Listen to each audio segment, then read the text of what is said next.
Some new information on the potential candidacy of Donald Trump.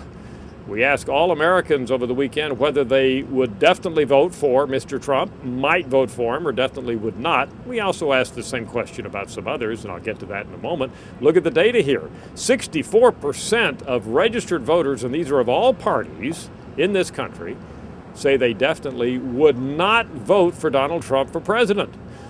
That would leave him, if you take it literally, just a max of 36% of registered voters who might vote for him, and no candidate's going to win the presidency in modern-day America with 36% of the vote. Trump shares his problems with Sarah Palin. She also creates very negative reaction.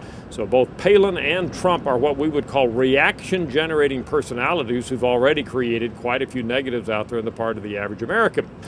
Let's contrast that with a couple of potential Republican nominees who are not so reaction-generating. Look at Mitt Romney. 45% of registered voters nationally said they would definitely not vote for him. Mike Huckabee, 46%, so they definitely would not vote for him. So although those are fairly large numbers, they're under half and nowhere near the almost two-thirds of Americans who say they would definitely not vote for Trump and Palin.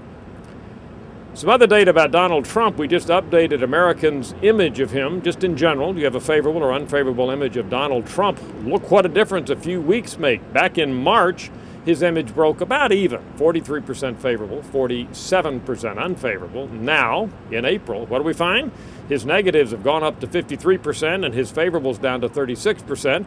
So all of a sudden we have a 17-point negative to positive gap for Donald Trump at this point, whereas it was just 4 points just a few weeks ago. So all the visibility that Donald Trump is getting out there has caused a downtick in his image, a more negative image among the average American. And again, that underscores the problems he might have were he to become the Republican nominee and try to face off against Barack Obama for the general election nod next November.